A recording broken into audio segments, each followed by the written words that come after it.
2012 നടന്നിട്ടുള്ള ഒരു സ്റ്റഡി ഉണ്ട്.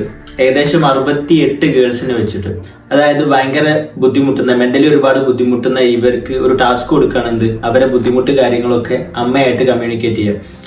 2 മെത്തേഡാണ് യൂസ് ചെയ്തിട്ടുള്ളത്. ഒന്ന് ടെക്സ്റ്റ് ചെയ്യുക, അതുപോലെ തന്നെ മറ്റൊന്ന് എന്ത് ചെയ്യാം, അവരായിട്ട് അമ്മയെ വിളിച്ചിട്ട് സംസാരിക്കുക. എന്നാൽ ഈ സ്റ്റഡീന്റെ ഒരു എൻഡ് റിസൾട്ട് ആയിട്ട് കിട്ടിയത് ഒരുപാട് പേരുടെ കണ്ണ് തുറപ്പിച്ചു എന്നുള്ളതാണ്. എന്താന്ന് വെച്ചാൽ ഈ ടെക്സ്റ്റ് ചെയ്തിട്ടുള്ള കുട്ടികൾ, ടെക്സ്റ്റ് ചെയ്തിട്ടുള്ള പെൺകുട്ടികളെ സ്ട്രെസ് ലെവൽ എന്ത് ചെയ്തിട്ടില്ല, കുറഞ്ഞിട്ടില്ല. അവരെ കോർട്ടിസോൾ കൂടുകയും ഓക്സിറ്റോക്സിൻ കുറയുകയാണ് ചെയ്തിട്ടുള്ളത്. എന്നാൽ അമ്മയെ വിളിച്ച് സംസാരിച്ചിട്ടുള്ള ആളുകൾക്ക് എന്ത് ചെയ്തിട്ടുണ്ട്, അവരെ കോർട്ടിസോൾ ലെവൽ കുറയുകയും അതുപോലെ തന്നെ ഓക്സിറ്റോക്സിൻ എന്ത് ചെയ്തിട്ടുണ്ട്, വർദ്ധിക്കുകയും ചെയ്തിട്ടുണ്ട് എന്നുള്ളതാണ്. സോ നമ്മൾ ബാക്കിയുള്ള ആളുകളോട് നമ്മളെ ഇമോഷൻ ഷെയർ ചെയ്യുന്ന സമയത്ത് മാക്സിമം ടെക്സ്റ്റ് എന്നുള്ള ആ ഒരു മെത്തേഡ്, മീൻസ് ഈ ഒരു ടെക്സ്റ്റ്, ഇന്നത്തെ ഈ ഒരു ജനറേഷനിൽ അധിക ആളുകളും സ്പെൻഡ് ചെയ്യുന്ന അധിക ടൈം എന്തിനാണ്, ടെക്സ്റ്റ് ചെയ്യാൻ വേണ്ടിയിട്ടാണ്. അത് റിമൂവ് ചെയ്തിട്ട് അവരെ വിളിച്ചിട്ട് ഡയറക്റ്റ്ലി നിങ്ങളെ വോയിസ് അവരിലേക്ക് എത്തിക്കുന്ന പോലെ, അല്ലെങ്കിൽ അവരെ കണ്ട് സംസാരിക്കാൻ പറ്റുന്നതാണെങ്കിൽ കണ്ട് തന്നെ സംസാരിച്ചിട്ട് എന്ത് ചെയ്യുക, അത് ക്ലിയർ ചെയ്യുക, ദെൻ മുന്നോട്ട് പോകുക എന്നുള്ളതാണ്.